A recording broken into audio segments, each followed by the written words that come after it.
हम अगर कॉस्ट के अकॉर्डिंग बात करें तो ये होगी total cost y। Total cost लिखने की जरूरत नहीं है, हम कॉस्ट पढ़ नहीं रहे, लेकिन ये यही चीज जाके कैफ में जाके यही equation total cost is equal to fixed cost plus variable cost per unit multiply number of units, ये बनेगी। लेकिन हम अपने टॉपिक के अकॉर्डिंग देखें तो ये होगा डिपेंडेंट वेरिएबल, ये हम पहले भी देख चुके हैं, ये डेप्रिसिएशन ही लिखा, ये डिपेंडेंट वेरिएबल है। उसके बाद ए आपके पास क्या होगा जी, intercept of y, intercept of y का इंटरसेप्ट b यहां पर रिप्रेजेंट करेगा ग्रेडियंट को, b is equal to gradient slope rate of change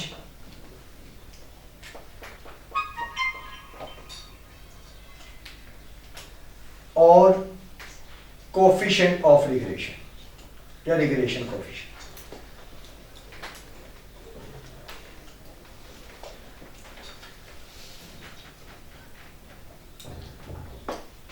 कोई भी नेम आ जाए इसका मतलब है कि ये बी को रिप्रेजेंट कर रहा है, लेकिन सबसे फेवरेट नेम उसका रिग्रेशन कोफिशिएंट है। अगर रिग्रेशन कोफिशिएंट का जिक्र किया तो इसका मतलब है कि वो आपसे बी की कैलकुलेशन जस्ट मांग रहा है, बाकी किसी की कैलकुलेशन नहीं मांग रहा। अगर रिग्रेशन लाइन मांगा है तो फिर सारी इक्वेशन ही होगी, और एक्स से मुराद होगा इंडिपेंडेंट वेरिएबल।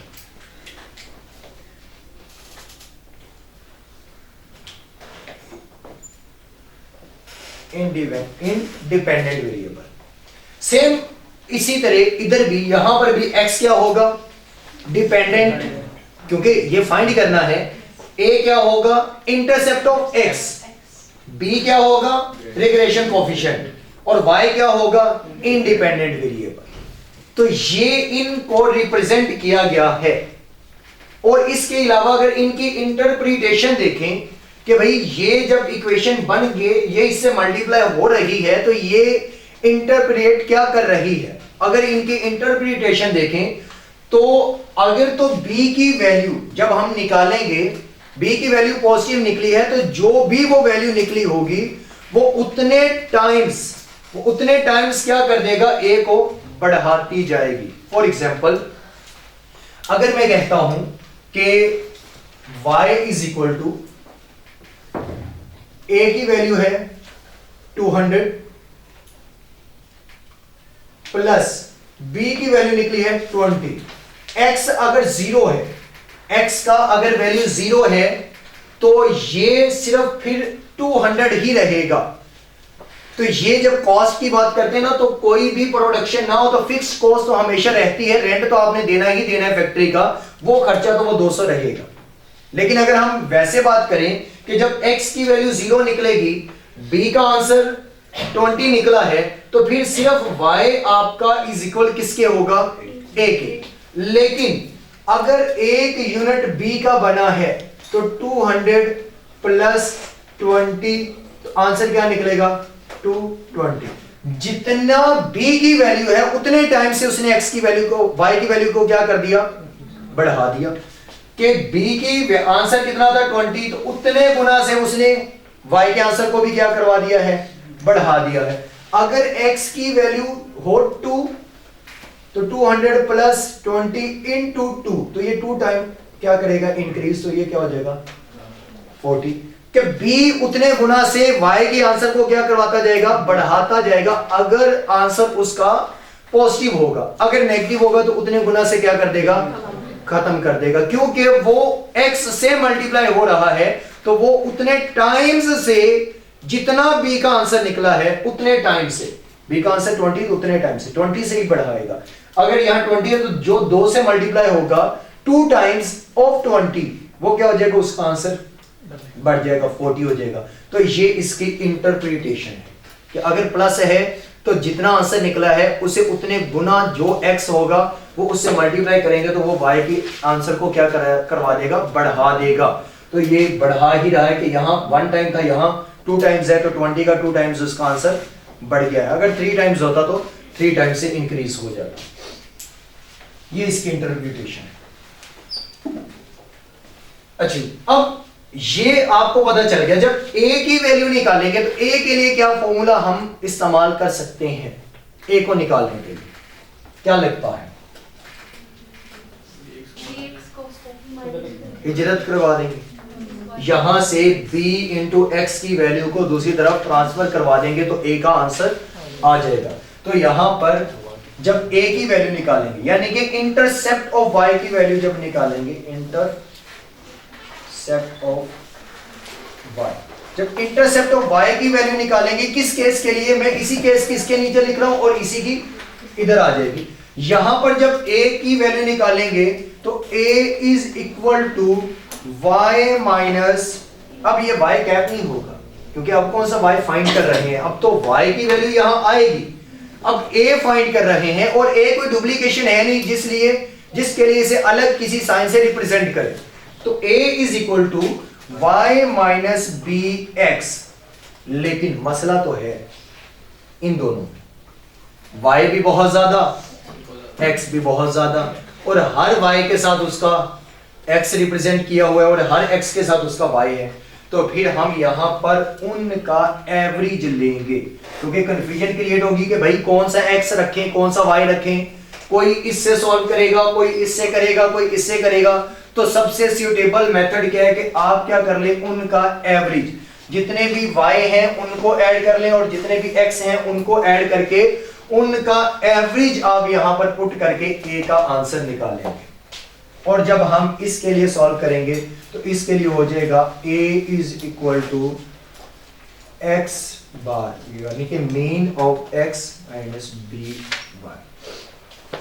और ये अगर आपको याद हो तो चैप्टर नंबर 8 में हमने फॉर्मूला पढ़ा था, और अगर नहीं भी याद तो ये अगर हमने एवरेज ऑफ y लेना है तो किसी भी प्रोडक्ट का या किसी भी वेरिएबल का एवरेज लेने के लिए आप क्या करते हैं, जितनी भी उसकी वैल्यूज हैं सबको जमा कर लेते हैं।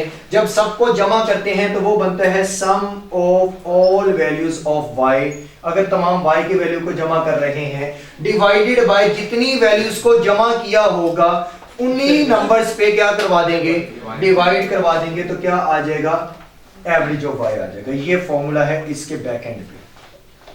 x के लिए भी क्या हो जाएगा, x की तमाम वैल्यूज को जमा कर लें, जितनी वैल्यूज को जमा किया होगा उतने नंबर्स पे क्या करवा देंगे, डिवाइड करवा देंगे। तो इसका दूसरा फॉर्मूला अगर मैं लिखना चाहूं तो वो ये होगा कि summation x over n minus b into summation y over n। लेकिन आपको याद यही रखना है।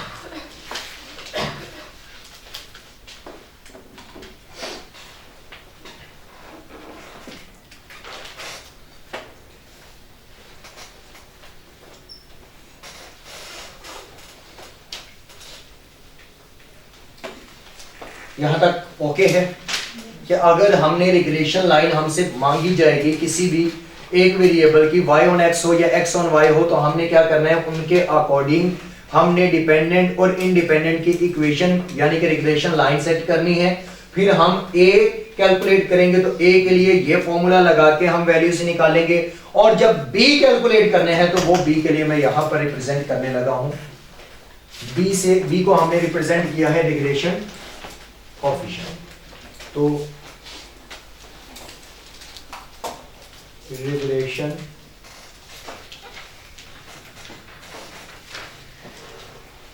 कोएफिशिएंट यानी कि b, रिग्रेशन कोएफिशिएंट, इसके लिए b वही दो सेम केसेस रहेंगे, एक x ऑन तो y ऑन x पहले लिखा है, y ऑन x पहले कर लेते हैं और x ऑन y। आप ऐसे ही चलते जाइएगा उसके नीचे ही, क्योंकि मेरा तो यहाँ एंड हो गया था बोर्ड, आप उसी के नीचे ही रिग्रेशन कोएफिशिएंट की हेडिंग देके उसी के नीचे चलते रहें, और अगर किसी का पेज एंड हो गया तो वो आगे आ सकते हैं। रिग्रेशन कोएफिशिएंट यानी कि b, अगर b y on x calculate करना है, यानी कि आपको वाई ऑन एक्स मांगा है, तो अगर b y on x calculate करेंगे तो उसके लिए फॉर्मूलास अलग है, मतलब जैसे इधर अलग थे वैसे ही, और अगर बी एक्स ऑन वाई करेंगे तो उसके लिए अलग है। अब पहले लिखने लगा हूं बी वाई ऑन एक्स, तो बी वाई ऑन एक्स के लिए जो फॉर्मूला होगा इसे रिप्रेजेंट करते हैं b y on x, b y on x के ये y किस पे डिपेंड कर रहा है, x पे, और b से क्या मुराद है, regression coefficient. Regression coefficient y on x is equal to covariance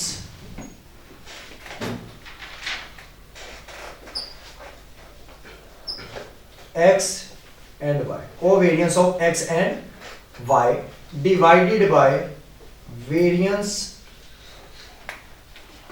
of x। ये वेरिएंस ऑफ x इसलिए लिखा है क्योंकि y किस पे डिपेंड करता है, x पे, तो जिस पे डिपेंड कर रहा है वो बेस में आएगा, तो variance of x, covariance of x and y divided by variance of x। Same इसी तरह जब यहां पर हम ये फॉर्मूला इसका बनाएंगे तो वो बनेगा b y on x is equal to x on y is equal to covariance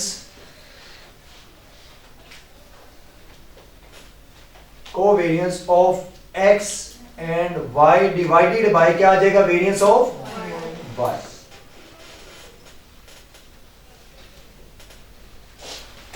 यहां तक okay. Covariance of x and y दोनों के लिए तो वो निकालना ही है, चाहे कोई भी केस हो, चाहे आपको वो ये केस दे दे या वो ये केस दे दे, आपको क्या करना है, covariance of x and y तो निकालना ही है। बस बेस देखेंगे कि अगर y ऑन x है तो वेरिएंस ऑफ x होगा डिनोमिनेटर, और अगर x ऑन y है तो डिनोमिनेटर में क्या आ जाएगा, y आ जाएगा। अब covariance of x and y को रिप्रेजेंट किया जाता है कैपिटल S के साथ। अगर इनके ये covariance of x and y ऐसे नहीं बल्कि उनके रिप्रेजेंटेशन साइन के साथ वैल्यू दी होगी, तो फिर इसको रिप्रेजेंट किया जाता है, तो b y on x is equal to, representation sign होता है इसका कैपिटल S, तो आगे y x एंड y, क्योंकि ये किसका है, कोवेरियंस कैपिटल S से रिप्रेजेंट किया जाता है, और है किसका, x और y का, उससे रिप्रेजेंट कर दिया, डिवाइडेड बाय वेरिएंस को रिप्रेजेंट किया जाता है कैपिटल S स्क्वायर से। वेरिएंस को कैपिटल, यानी कि ये कैपिटल S था तो अकेले वेरिएंस को किससे शो किया जाएगा, S स्क्वायर से, और ये है किसका, x का, तो ये इसका साइन आ जाएगा, variance of x and covariance of x and y। और सेम यहां पर भी bx ऑन y अगर देखेंगे तो covariance of x and y divided by variance of y। ये इनके रिप्रेजेंटेशन साइन है कि इनको किससे रिप्रेजेंट करेंगे। यहां तक ओके है। अब फॉर्मूलाज पे आते हैं कि कोवेरियंस का फॉर्मूला क्या होगा और वेरिएंस का फॉर्मूला क्या, क्योंकि अगर हमने वेरिएंस ऑफ x और वेरिएंस ऑफ y ये पुट करने हैं तो भाई वेरिएंस तो पहले निकालेंगे उन वैल्यूज का, तो वेरिएंस के तीन फॉर्म, बेसिकली तो दो फॉर्मूला, लेकिन हम उन्हें तीन खुद बना लेते हैं। पहले लिख लेते हैं वेरिएंस के फॉर्मूलाज, और उसके बाद हम फॉर्मूलाज लिखेंगे covariance of x and y। अगर फॉर्मूला लिखा जाए variance of x and variance of y के,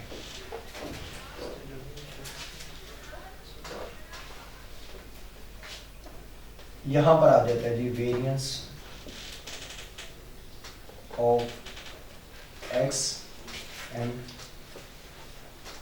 वेरिएंस ऑफ y।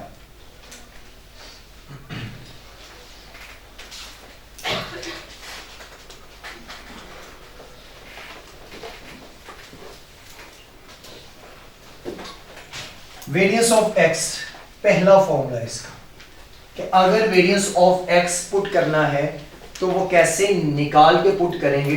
तो वेरिएंस ऑफ एक्स का पहला फॉर्मूला है जी summation x minus x bar का whole square over n. Average of summation of deviation, यानी कि आप डेविएशन का स्क्वायर लेंगे, फिर उसका सम करेंगे और फिर उसे नंबर्स पे डिवाइड करवा देंगे तो इसका एवरेज आ जाएगा। ये है पहला, यानी कि पहले आप क्या निकालेंगे? मीन निकालेंगे तमाम दी गई x की वैल्यूज में से, जो कि ये x की वैल्यूज हैं, इनमें से इनका लिया हुआ मीन माइनस करेंगे, उसका स्क्वायर ले लेंगे, फिर उनको जमा करेंगे। जमा करने के बाद जितने नंबर्स होंगे उन पे डिवाइड करके अगर आंसर निकालेंगे तो वो निकलेगा वेरिएंस का। और वेरिएंस को हम रिप्रेजेंट करते हैं कैपिटल एस स्क्वायर से या सिग्मा स्क्वायर से। वेरिएंस के ये साइन है, इनसे हम रिप्रेजेंट करते हैं। लेकिन अगर आप देखें तो यहाँ पर मैंने वेरिएंस को कैपिटल एस स्क्वायर से रिप्रेजेंट किया है, सिग्मा से नहीं किया। ये नेक्स्ट चैप्टर में जाके पढ़ेंगे कि सिग्मा से कब करते हैं। अभी जस्ट इतना है कि मैंने इसे रिप्रेजेंट किया है कैपिटल एस स्क्वायर से। और इसी तरह यहाँ पर भी वेरिएंस ऑफ y है, तो वो चाहे जिस भी वेरिएबल का है, वेरिएंस को हम इसी से रिप्रेजेंट करते हैं एस स्क्वायर या सिग्मा स्क्वायर के साथ। चाहे वेरिएबल जो भी होगा वो उसके साथ वेरिएबल आ जाएगा x और y। वेरिएंस को हम कैपिटल एस स्क्वायर से रिप्रेजेंट करते हैं। दूसरा फॉर्मूला इसका है जी summation x square over n minus summation x over n का होल स्क्वायर। ये इसका दूसरा फॉर्मूला है कि पहले आप क्या करेंगे? x की वैल्यू